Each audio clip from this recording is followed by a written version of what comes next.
Hello class. तो जो भी प्रीवियस क्लास थी उसमें हमने एनासेट्स का मैकेनिज़्म ऑफ एक्शन और क्लासिफिकेशन की बात किया था। मैंने आपको बताया था किस तरीके से हमारी जो भी ड्रग्स है वो कॉक्स एंजाइम को ब्लॉक करती है, कैसे कॉक्स 1 को, जो कॉक्स 2 को, कैसे फीवर, इन्फ्लामेशन, ये सारी चीज़ें कम होती हैं।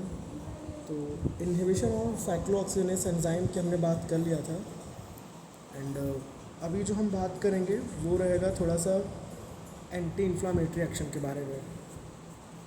एनासिड्स रिड्यूस करते हैं inflammation by decreasing prostaglandin mediated vasodilation, vascular permeability and leukocyte infiltration at the site of injury. देखिए, सबसे पहले आप इन्फ्लामेशन को याद करो। इन्फ्लामेशन में टिश्यू इंजरी, इन्फ्लामेटरी मीडिएटर्स की वजह से प्रोस्टाग्लैंडिन की फॉर्मेशन बढ़ती है ना। टिश्यू इंजरी हुई, इन्फ्लामेटरी मीडिएटर्स कौन से थे? TNF अल्फ़ा, IL-6, IL-1, है ना, ये सारी चीज़ें थी। तो उनकी वजह से क्या हो रहा था कि प्रोस्टाग्लैंडिन की फॉर्मेशन बढ़ रही थी। अब प्रोस्टाग्लैंडिन का काम क्या है? ये वैसोडाइलेशन में कंट्रीब्यूट करते हैं, ठीक है। दूसरा काम वास्कुलर परमिएबिलिटी या फिर इन्फ्लामेटरी रिस्पॉन्स को प्रमोट करते हैं, और साथ ही साथ पेन और लोकल इन्फ्लामेटरी रिस्पॉन्स को इन्हेंस करते हैं। तो जब हम एनासेट देते हैं, ये क्या करेगा? कॉक्स को इनहिबिट करेगा और इसके साथ साथ प्रोस्टाग्लैंडिन्स को भी कम कर देगा। तो इस वजह से जो भी उसका इन्फ्लामेटरी रिस्पॉन्स है ये कम हो जाएगा और एंटी इन्फ्लामेटरी एक्शन मिलेगा यहाँ पे। इसीलिए स्वेलिंग, रेडनेस, हीट और जो भी इन्फ्लामेटरी डिस्कम्फर्ट है ये कम हो जाते हैं। तो एक लाइन में ऐसे समझ सकते हो कि एनासेट्स इन्फ्लामेशन को डायरेक्टली रिमूव नहीं करते, वो प्रोस्टाग्लैंडिन सिंथेसिस को कम करके इन्फ्लामेटरी रिस्पॉन्सेस को सप्रेस करते हैं, ठीक है। इसके अलावा third one is analgesic action. Analgesic का मतलब, आपको अल्जेसिया का मतलब पहले से ही पता है क्या होता है? पेन, ठीक है। पेन को समझो। इन्फ्लामेशन के दौरान प्रोस्टाग्लैंडिन पेन रिसेप्टर्स यानी नोसिसेप्टर्स की सेंसिटिविटी बढ़ाते हैं, ठीक है। सिंपल सी लैंग्वेज में प्रोस्टाग्लैंडिन खुद हमेशा पेन को पैदा करने वाले मेन मीडिएटर्स नहीं होते हैं, लेकिन ये पेन रिसेप्टर्स को दूसरे पेन प्रोड्यूसिंग मीडिएटर्स के प्रति ज़्यादा सेंसिटिव बना देते हैं। इसीलिए टिश्यू इंजरी या इन्फ्लामेशन के टाइम पे प्रोस्टाग्लैंडिन की सिंथेसिस बढ़ती है, नोसिसेप्टर का सेंसिटाइजेशन बढ़ता है और हमें पेन महसूस होता है। और जैसे ही एनासिड देते हैं, कॉक्स इनहिबिट होगा, प्रोस्टाग्लैंडिन की सिंथेसिस कम होगी, नोसिसेप्टर सेंसिटाइजेशन कम होगी और पेन कम होती है। यही एनासिड्स का एक एनाल्जेसिक एक्शन है। तीसरा जो आप देख रहे हो वो है एंटी पायरेटिक एक्शन।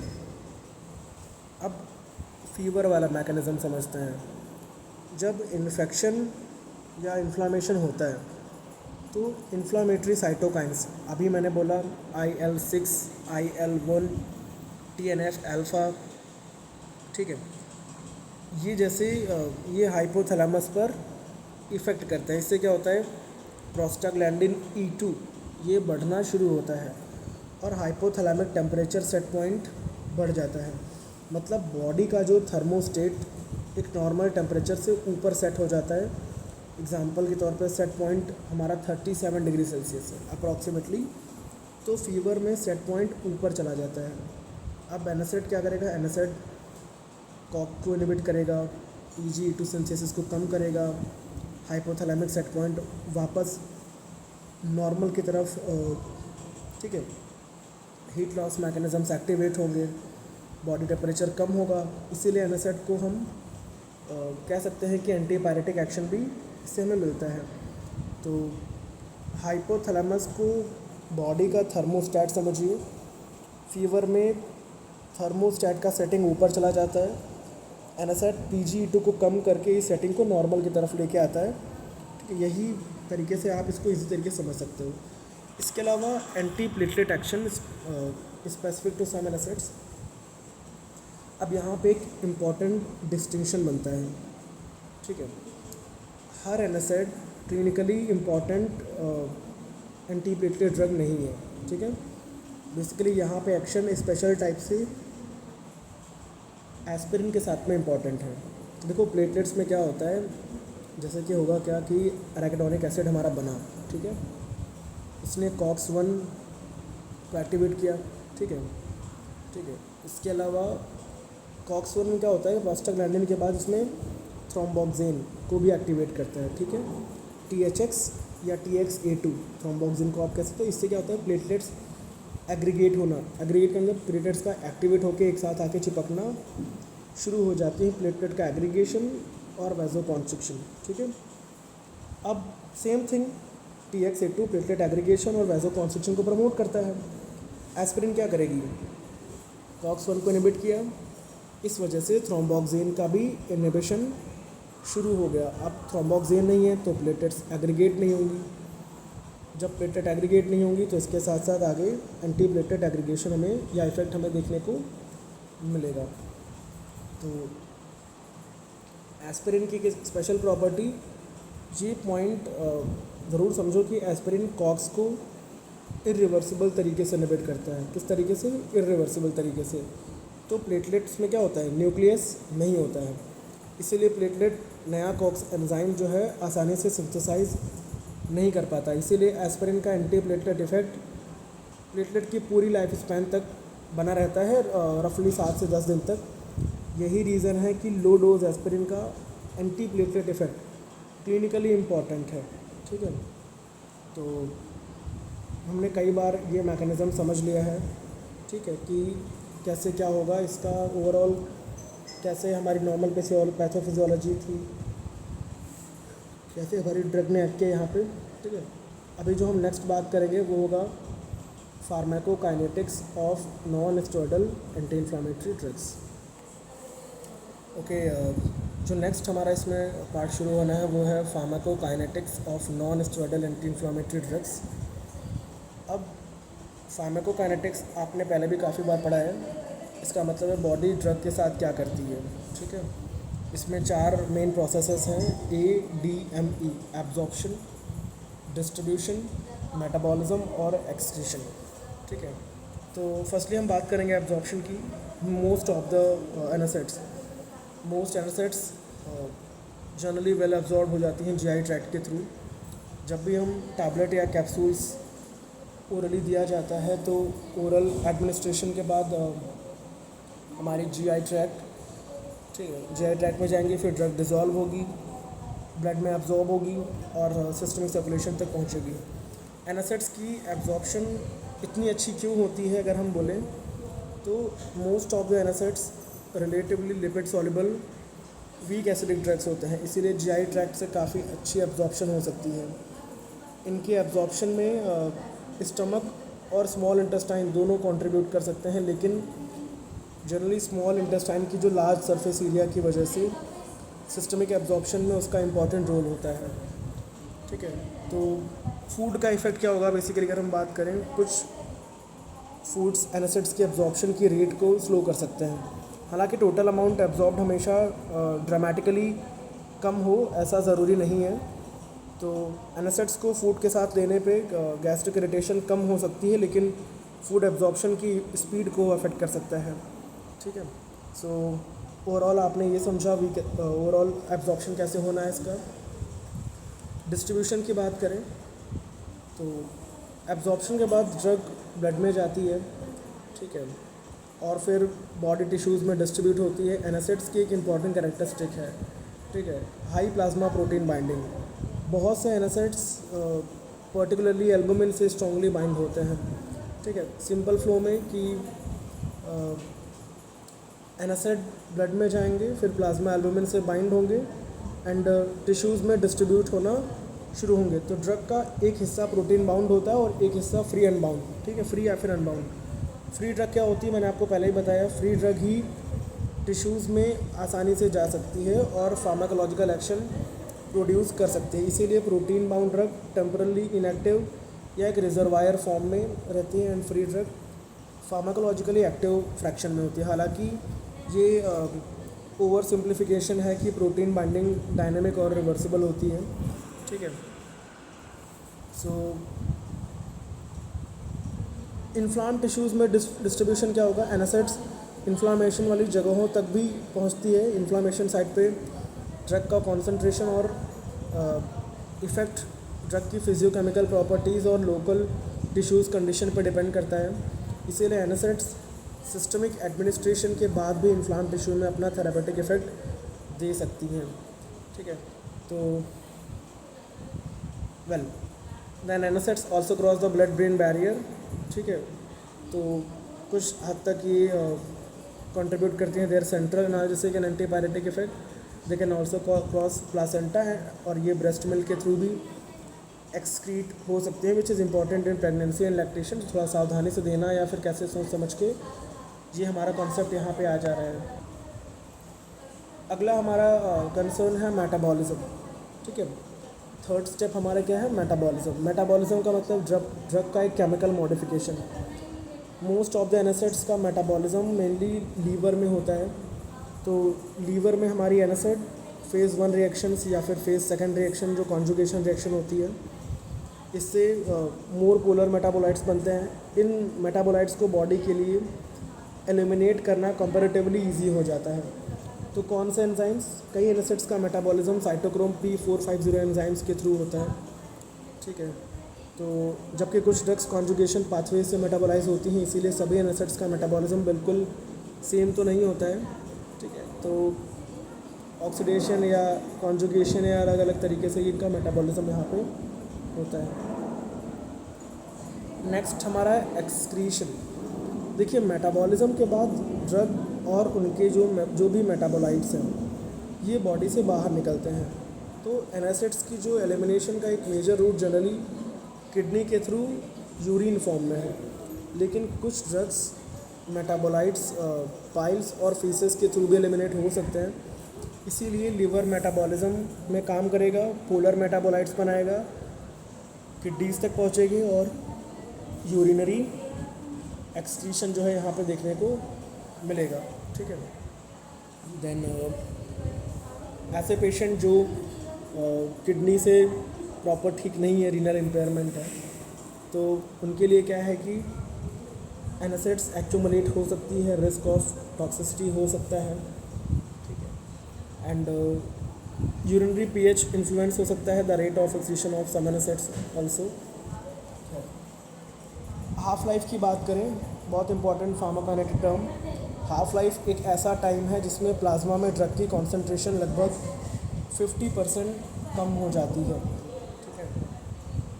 तो एग्ज़ाम्पल के तौर पे अगर ड्रग की कॉन्सेंट्रेशन 100 mg/dl है, तो 1 हाफ लाइफ के बाद 50 mg/dl, फिर नेक्स्ट हाफ लाइफ पे 25 mg/dl, फिर 12 mg/dl। इसीलिए हाफ लाइफ हमें बताती है कि ड्रग बॉडी में कितने टाइम तक बनी रह सकती है और डोजिंग इंटरवल को डिसाइड करने में हेल्प मिलती है। तो y = E - kT, ये बेसिकली इसका एक फार्मूला होता है हाफ लाइफ का। खैर, तो फिलहाल के लिए आप इतना ही समझिए। तो हाफ लाइफ और ड्यूरेशन ऑफ एक्शन में डिफरेंस क्या है, ठीक है। सो हाफ लाइफ और ड्यूरेशन ऑफ एक्शन में डिफरेंस, हाफ लाइफ क्या होता है, ड्रग की प्लाज्मा कॉन्सेंट्रेशन कितनी तेज़ी से कम होती है ये बताती है, ठीक है।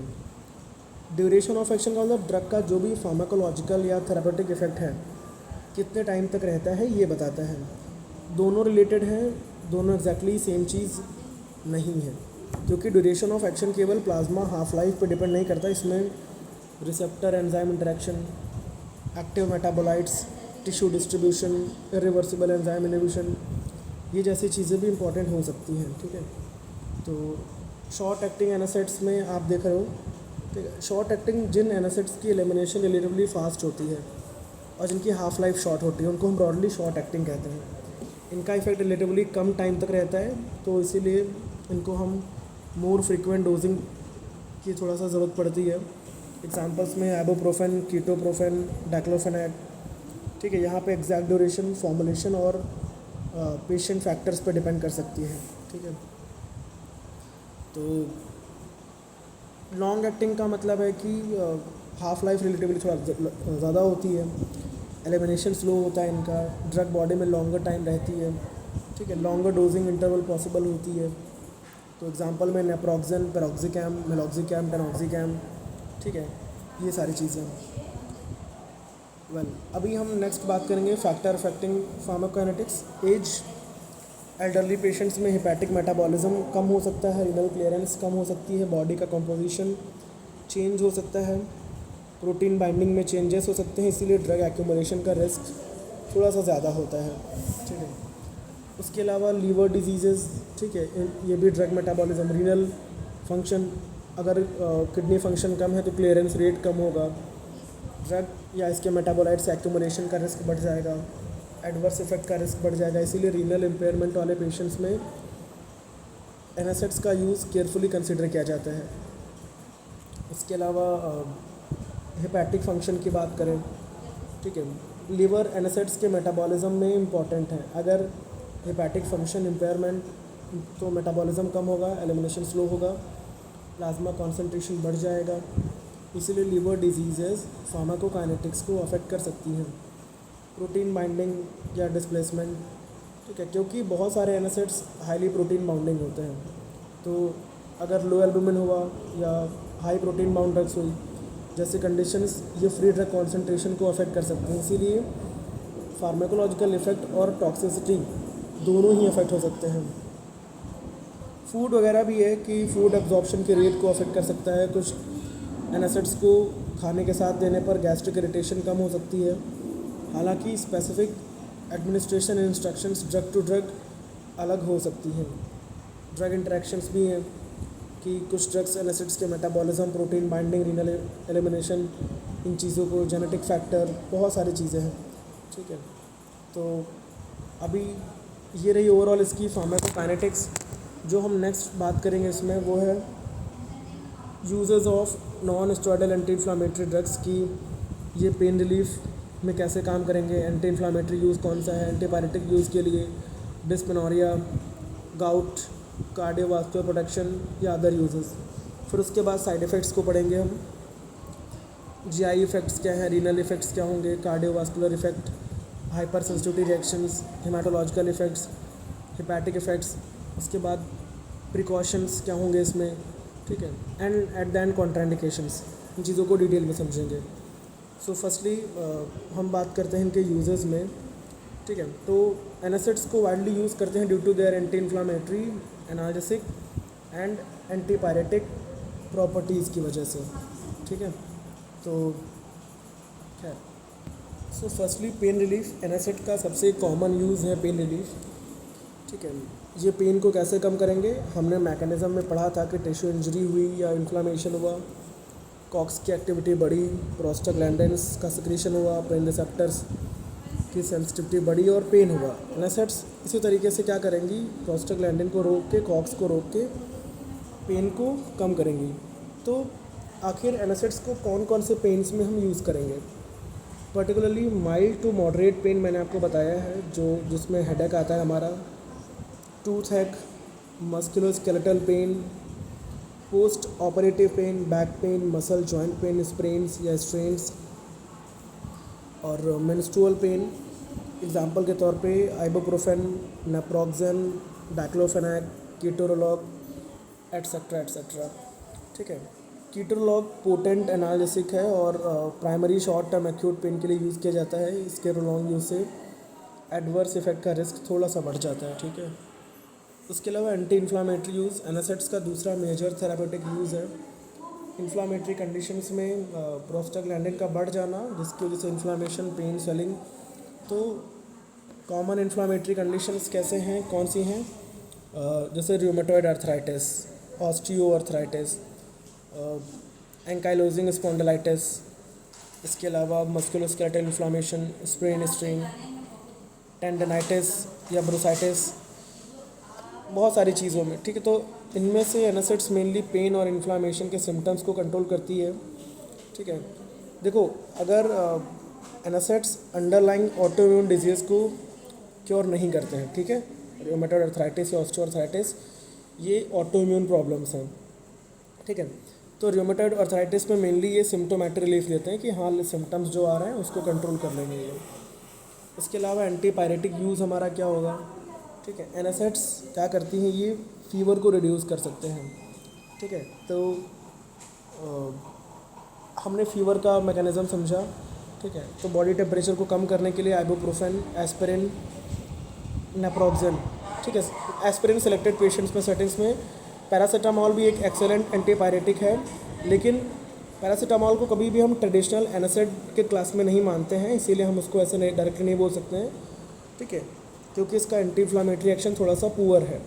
तो एंटीपायरेटिक एक्शन के लिए हमारी पैरासीटामॉल बेटर है, but directly we can not involve this drug in a traditional NSAID classification.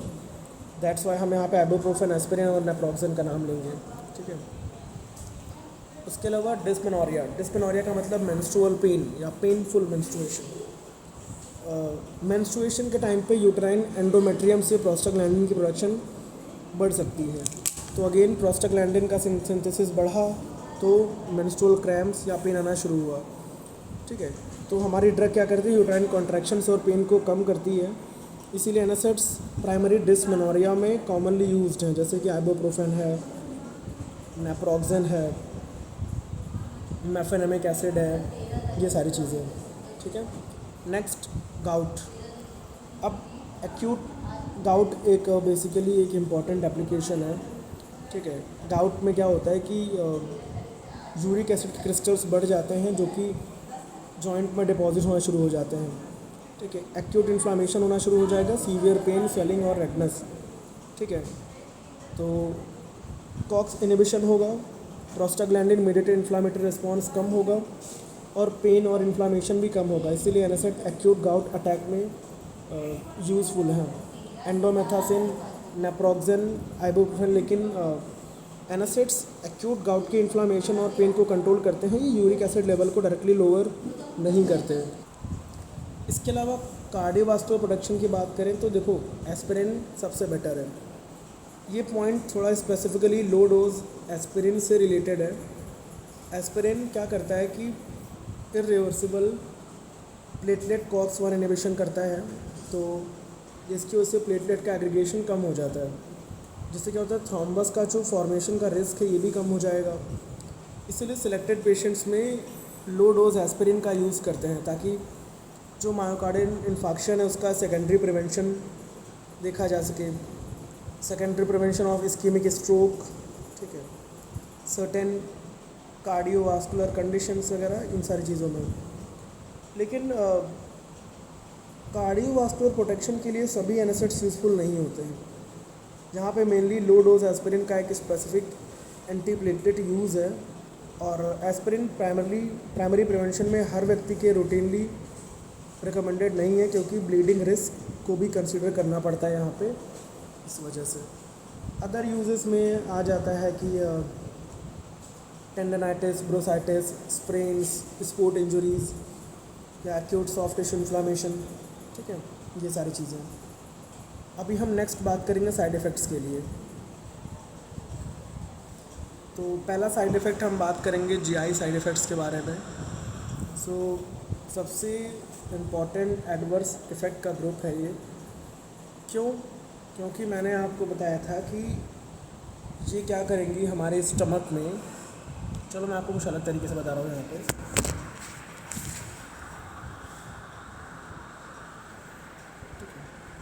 मैंने आपसे कहा था कि ये हमारा स्टमक है, ठीक है, और हमारे स्टमक को एसिड से HCl जो हमारा है इससे प्रोटेक्ट करने के लिए हमारे स्टमक में क्या होती है, एक लेयर होती है जिसको हमारा बोलते हैं गैस्ट्रिक म्यूकस। एंड यही जो गैस्ट्रिक म्यूकस है हमारी गैस्ट्रिक म्यूकोसा क्या है, जो हमारी स्टमक की लेयर है, म्यूकोसा, सबम्यूकोसा, सेरेसा और मस्कुलरिस। अब अगर ये गैस्ट्रिक म्यूकस ना हो तो ये जो HCl है ये क्या करेगा, गैस्ट्रिक म्यूकोसा को ख़राब कर सकता है, और इसमें क्या इसमें छाले करवा सकता है या इसको डैमेज कर सकता है, ठीक है। तो अब मैंने आपको बताया था कि इनके रिलीज़ के लिए या इनके मैनेजमेंट के लिए हमारे पास जो ज़रूरी चीज़ है वो है प्रोस्टाग्लैंडिन। ठीक है, प्रोस्टाग्लैंडिन का काम क्या है? Regulation of gastric acid, secretion of gastric mucus, maintenance of renal blood flow. अब अगर हमारी ड्रग्स क्या कर रही हैं, हमने क्या किया, कॉक्स 1 को इनहिबिट कर दिया, जिसकी वजह से ये प्रोस्टाग्लैंडिन भी इनहिबिट हो गया। अब जब प्रोस्टाग्लैंडिन नहीं होगा तो गैस्ट्रिक म्यूकोसल की प्रोडक्शन तो कम हो जाएगी, इससे गैस्ट्रिक इंजरी देखने को मिलेगी। अब गैस्ट्रिक इंजरी जैसे कि क्या हो सकती है? डिस्पेप्सिया, जी मिचलाना, गैस्ट्रिक इरिटेशन या गैस्ट्रिक इन्फ्लामेशन, और धीरे धीरे पेप्टिक अल्सर, चीज़ें और बढ़ गई तो जीआई ब्लीडिंग, और जब बहुत सीवियर हो जाएगा तो परफोरेशन। परफोरेशन का मतलब कि आर पार। ठीक है, सो वाई ब्लीडिंग? प्रोस्टाग्लैंडिन कम होने के साथ प्लेटलेट का फंक्शन भी कुछ एनासिड्स में अफेक्ट हो जाता है, जिससे ब्लीडिंग का रिस्क और बढ़ जाता है। तो एस्पिरिन में ये इफ़ेक्ट पर्टिकुलरली इम्पॉर्टेंट है। ठीक है, इसके अलावा रीनल इफ़ेक्ट, चलो अभी हम इसको हटाते हैं, वापस से उसी तरीके से समझते हैं। अब रीनल इफ़ेक्ट क्या होगा? ठीक है, किडनी में प्रोस्टाग्लैंडिन रीनल ब्लड फ्लो को मेंटेन करने में रोल प्ले करता है। ठीक है, स्पेशली उन पेशेंट्स में जिनकी रीनल परफ्यूजन ऑलरेडी कॉम्प्रोमाइज्ड है। ठीक है, सो अब रीनल फंक्शन इम्पेयरमेंट में क्या होगा? फ्लूइड रिटेंशन या एडेमा, ब्लड प्रेशर का बढ़ना, acute kidney injury, hyper kalaemia. ठीक है, हाई पेशेंट रिस्क में जैसे एल्डरली या क्रॉनिक किडनी डिजीज़ वाले होते हैं, डिहाइड्रेटेड पेशेंट, हार्ट फेलियर वाले। ठीक है, अभी नेक्स्ट कार्डियोवास्कुलर इफेक्ट। कुछ एनासिड्स कार्डियोवास्कुलर रिस्क को भी इंक्रीज़ कर सकते हैं, जैसे कि बीपी को बढ़ा देना, hypertension, fluid retention, oedema and versioning of heart failure. तो इसके अलावा जो थ्रोम्बोटिक कार्डियोवास्कुलर इवेंट्स होते हैं, इनके रिस्क को भी बढ़ाना कुछ एनासिड्स, पर्टिकुलरली अगर आप इनका हाई डोज में यूज़ करते हैं या लॉन्ग टाइम तक यूज़ करते हैं तो। ठीक है, तो mechanistically renal sodium and water retention और प्रोस्टाग्लैंडिन थ्रोम्बोक्सिन बैलेंस में चेंजेस कंट्रीब्यूट कर सकते हैं। तो एस्पिरिन का low dose antiplatelet action cardiovascular effect में यूज़ होता है, जबकि many other NSAIDs cardiovascular risk जो है वो बढ़ा सकते हैं। इसीलिए एस्पिरिन और बाकी एनासिड्स को कार्डियोवास्कुलर इफेक्ट के को एक जैसा नहीं समझना है। ठीक है, हाइपर सेंसिटिविटी रिएक्शंस, ठीक है, रिएक्शंस कॉज करा सकते हैं skin rash, urticaria, angioedema, bronchospasm, asthma exacerbation और बहुत रेयरली एनाफिलैक्सिस। ठीक है, इसके अलावा हेमाटोलॉजिकल इफ़ेक्ट्स में क्या आ सकता है?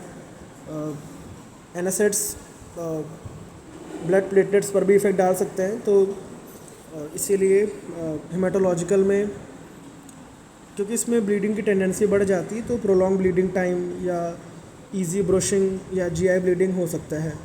ठीक है, हेपेटिक इफेक्ट्स में लिवर एंजाइम एलिवेशन या rare cases of hepatotoxicity, drug induced hepatitis. ठीक है, अब प्रिकॉशंस क्या क्या है? ऐसे पेशेंट जो पेप्टिक अल्सर डिजीज़